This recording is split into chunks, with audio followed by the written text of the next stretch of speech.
Hello friends and students, मेरा नाम शिवम पुरी है। आशा करता हूँ कि आप लोग सब ठीक होंगे। बच्चों, जैसे कि आपको पता है कि क्लास 11th के अंदर एक सब्जेक्ट है जिसका नाम है रिटेल, और उसी सब्जेक्ट की आज हम 30th लेक्चर वीडियो आपके लिए लेके आए हैं।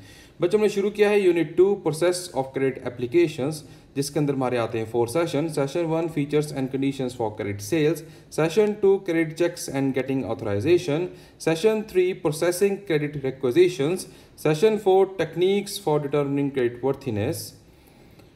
और बच्चों, हमने शुरू किया है session 1 features and conditions for credit sales. जैसे कि आप लोग सब देख सकते हैं कि एक तरफ है सेलर और उसके पास सामान खरीदने कौन आया है? बिल्कुल ठीक, बायर। सत्र 1 क्रेडिट बिक्री के लिए सुविधाएं और शर्तें। शुरू हम करते हैं आज के क्वेश्चन के साथ। Question number 9, what are the essential elements of a contract of sale? बिक्री के अनुबंध के आवश्यक तत्व क्या हैं? देखिए, मैं आपको अभी कुछ वीडियो से मैं सिर्फ इंग्लिश में ही रीडअप कर रहा हूँ, तो मैं पढ़ूंगा इसको इंग्लिश में ही, उसको हिंदी में पूरा एक्सप्लेन करूँगा। जिन बच्चों को हिंदी में कुछ नोट्स बनाने हैं तो उनके लिए नीचे लिखा गया है, वो उनको लिख के अपने कॉपीज़ में लिख सकते हैं बाद में, ठीक है। तो ये हम समझेंगे, जो कि आपको मैं इंग्लिश हिंदी दोनों में समझाते हुए चलूंगा, ठीक है। Essential elements of a valid contract एक पॉइंट है। सेकंड पॉइंट है टू पार्टीज, उसको हम बायलैटरल कॉन्ट्रैक्ट भी बोलते हैं। Goods, transfer of ownership, price. One by one point को हम समझते हुए चलेंगे, ठीक है बच्चों। Essential elements of a valid contract, ठीक है। All the requirements of a valid contract such as free consent, consideration, competency of the parties, lawful objects and consideration must be fulfilled. If any of the essential elements of a valid contract is absent, then the contract of sale will not be valid.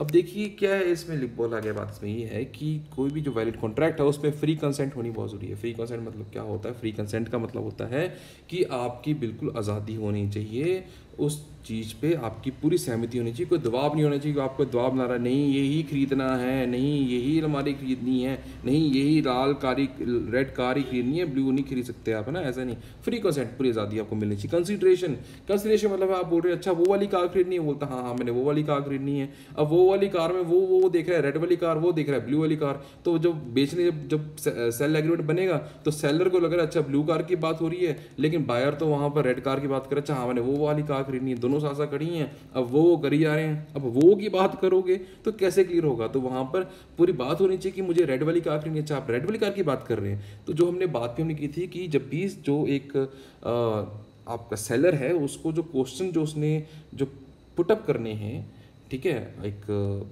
Seller पे या हम बोलते हैं customer के साथ जो बात करनी होती है उसका एक तरीका होता है जो कि हमने क्लास 10 में हमने पढ़ा भी है, ठीक है। तो वैसे ही उसको हम बात करेंगे।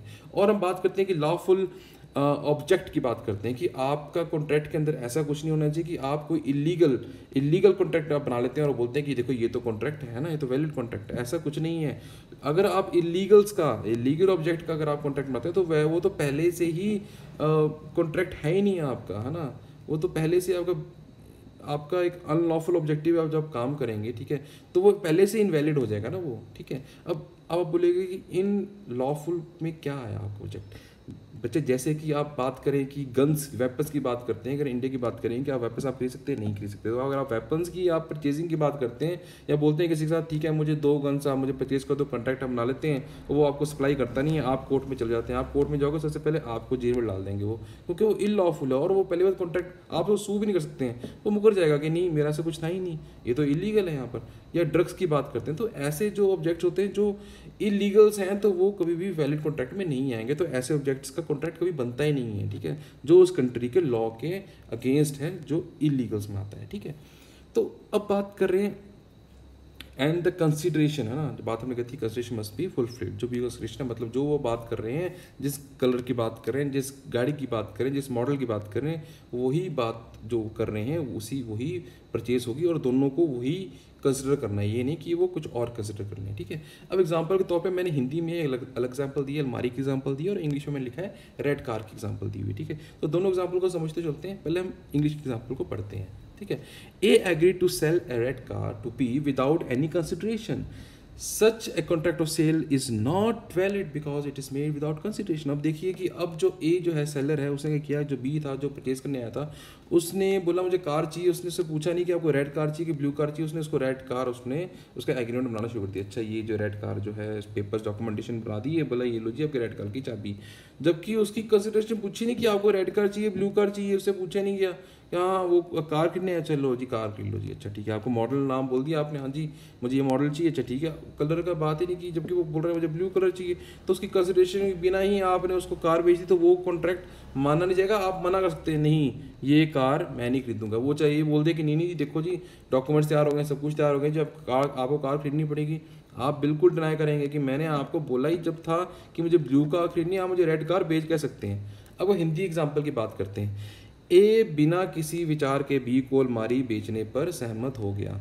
बिक्री का ऐसा अनुबंध मान्य नहीं है क्योंकि ये बिना विचार के बनाया गया। अब वही बात आ गई, अलमारी की बात करें, डबल डोर थी सिंगल डोर थी, उसने जाके उसको सिंगल डोर अलमारी बेचने का बिल बना दिया, बोला ये लो जी आपकी सिंगल अलमारी डोर का आपका बिल बना दिया हमने, जबकि बी को चाहिए था डबल डोर अलमारी वाला, तो वो उनके जो विचार ही नहीं मिले उनके, तो फिर वो कैसे उसने उसको बेच दिया है ना, वो भी आपके वैलिड कॉन्ट्रैक्ट में नहीं आता। तो इसलिए एसेंशियल एलिमेंट्स ये सब में है कि फ्री कंसेंट है, कंसीडरेशन, ठीक है, लॉफुल ऑब्जेक्ट होना चाहिए, तो ये जो बातें बोली गई हैं वो हैं आपके एसेंशियल एलिमेंट इसमें, ठीक है। और इसमें का जो क्या है वैलिड का, अब देखिए ये पर्सन है, ठीक है, यहाँ पर ये आता है कार किनने के लिए, ये आपके पास एक लेडी है, वो सेल्समैन है वहाँ पर। अब वहाँ पर वो बोलते हैं कि मुझे ब्लू कार चाहिए, वो बोलता है अच्छा ब्लू कार चाहिए आपको, लेकिन वो बोलते हैं हमारे पास रेड कार है, बोलते हैं नहीं नहीं मुझे रेड कार नहीं, मुझे तो ब्लू कार ही चाहिए, हाँ मुझे ब्लू कार ही सेल करें, ठीक है। अब उनके पास अगर रेड कार है तो वो उसको रेड कार कैसे बेच सकते हैं जबकि उसकी डिमांड है ही ब्लू कार की, ठीक है। तो अगर ब्लू कार है तो आप मुझे प्लीज़ बेच दीजिए, ठीक है, मैं खरीदने आया हूँ। तो ये हो गया एसेंशियल एलिमेंट्स, ठीक है। बात करते हैं टू पार्टीज की, बायलैटरल कॉन्ट्रैक्ट बोलते हैं, ठीक है। Another essential elements of a contract of sales is that there must be two parties of the contract of sales, that is seller and buyer. Simple सी बात है कि एक तरफ आ गया ये सेलर और ये आ गया ये जो लड़का जो है वो है बायर जो कार खरीदने आया है, और ये जो आपके सामने लेडी है ये है सेलर जो कि बेचती है कार, और दोनों के बीच में हो रहा है आपस में एक कॉन्ट्रैक्ट एग्रीमेंट बन रहा है, ठीक है, कि आप इस कार की पेमेंट हमें बाद में कब कितने टाइम तक करेंगे, तो डिस्कशन हो रही है। लेकिन यहाँ बात कीजिए, यहाँ पर टू पार्टीज की बात करिए, तो यहाँ पर टू पार्टीज का होना बहुत ज़रूरी है, ठीक है, एक है सेलर और दूसरा है बायर, ठीक है। थर्ड पॉइंट की बात करते हैं, गुड्स।